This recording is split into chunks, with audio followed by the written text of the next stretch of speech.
Hi, I'm Josh Allen, Director of Marketing at Location3. And this is Alex Porter at Porter32. Welcome back to episode 2 of Digital Shoptalk. And thanks for joining us for our second episode. This week we're going to cover in news some really cool things happening in the e-tail space. We know a lot about retail. We talk about retail all the time. But a great new report just came out from Direct Marketing News this week on a big shift in the e-tail market.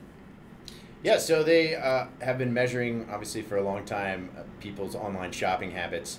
And there was a report recently, as Josh mentioned from the DM News, that there is a pretty substantial shift going on in terms of online shopping habits, in the sense that 30% of men currently shop online weekly versus only 18% of women. So why is this significant? Well, we're seeing a shift to the convenience of online shopping. And as we look at along gender lines, men seem to be the ones adopting this at a much faster pace. Now, without getting into differences in gender and shopping habits, I think this makes sense to me. I shop online all the time. I price compare, I jump out of shopping carts. If I know something's in a store, I still go online to actually make that purchase. So. In fact, just 5 minutes ago, we had a great conversation with our good friend Nick Niels, and we decided that we needed a flannel jacket on set for future guests. So within the last 5 minutes, we searched multiple searches, went to about 4 or 5 different sites. On mobile, and with 2 clicks, paid and bought a flannel jacket, which happens to be 44 long, which is my size. So boom, right there, we had about 7 different interactions. But from thought to purchase was probably about 4 minutes. Yeah, that's it. And I personally love the online shopping aspect, and literally I would never go into a store if I didn't have to. No. I mean, what's funny too is actually Ad Age also released a report when we talked about buying a sport jacket, but Amazon Dash has released a new product. Well, it is actually called Amazon Dash, and really what it is a push-button auto-replenish service for retail products that's been picked up by brands from Procter & Gamble like Tide. Essentially, it's a little button on your washing machine that when you've run out of laundry detergent, you push that button and Amazon Prime will actually deliver that product to your service. So this isn't just about shoes and jackets and traditional retail products. This is translating right down to consumer packaged goods. So I think the ease of online shopping, the desire, as you said, to not go in the store is really changing the game in a lot of ways. And even for those smaller products like a thing of detergent or maybe a 12-pack of Coca-Cola, you can get those delivered right to your house now, which is really changing the game. So look for more of this stuff to continue to develop, both from a logistical standpoint and an online marketing standpoint.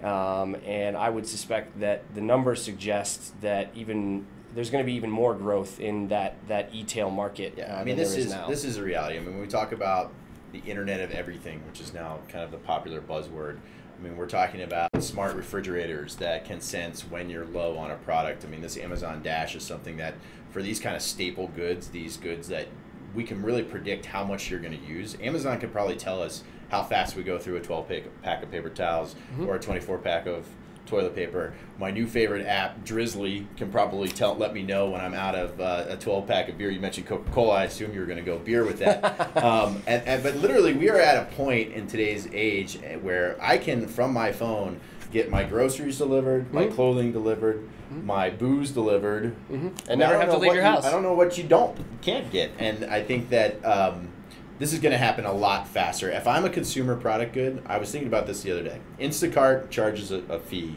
for delivery, which is annoying, and they mark up the price of groceries. But right now, like a Tide has to pay a tremendous amount of money to get the right shelf space in store. If I'm Tide, I'm cutting a deal with Instagram tomorrow that has them the featured laundry detergent within Instacart. Then Instacart doesn't have to charge me. Then more people adopt it. Win-win-win for everybody around. We just trademarked that strategy. So Tide, call us. And shop online. Shop Talk. Toolbox.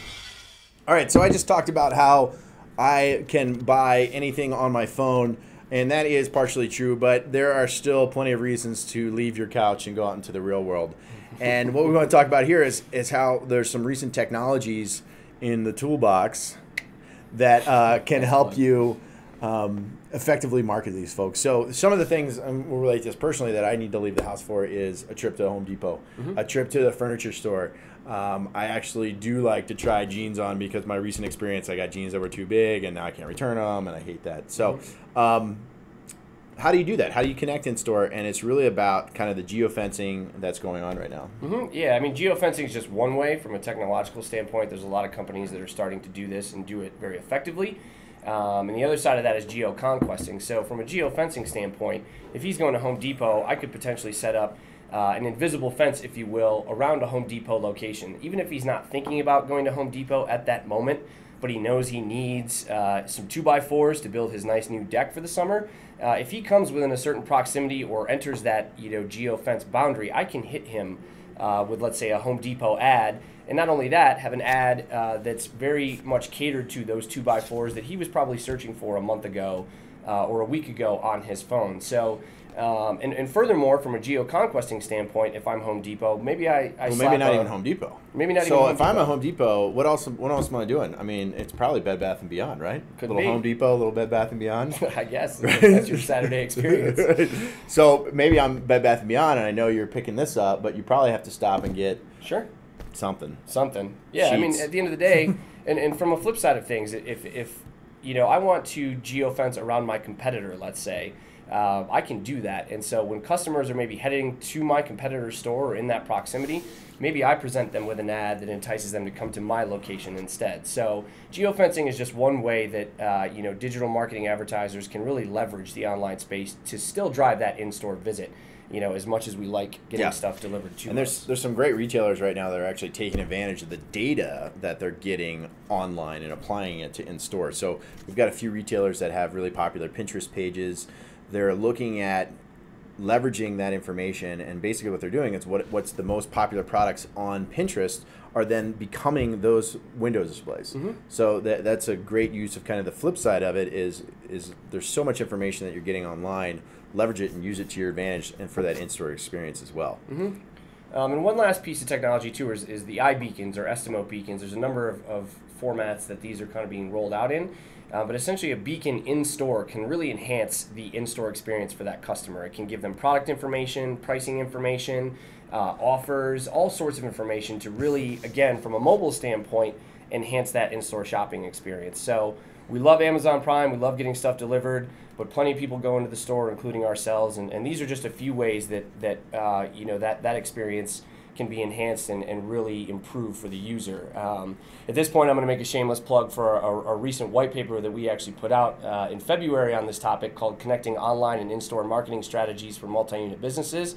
So hit us up on Twitter or visit Location3.com to get your free copy today.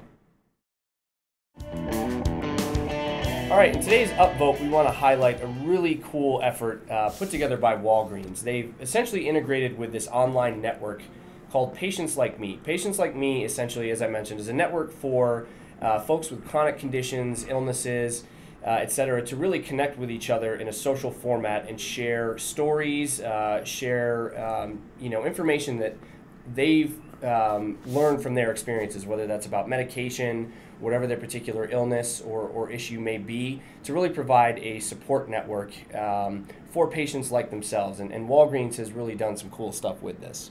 Yeah, so what Walgreens is doing is if you fill a prescription, I almost said subscription. If you fill a prescription on Walgreens.com, you get access to a snapshot from Patients Like Me that talks about side effects or how these therapies are going and things like that. And so really what Walgreens has done is they're not thinking of this as how to track new customers, but really how to make sure that their customers are staying with Walgreens and not going to other competitors in the space. If you think about a pharmacy, what's really your preference? Is it location? Is it some kind of comfort with the pharmacist behind the counter? And this is a tool that Walgreens is providing that should really help them with brand loyalty and really what we're talking about here is utility. Walgreens saw a need, provide something for their clients to help them.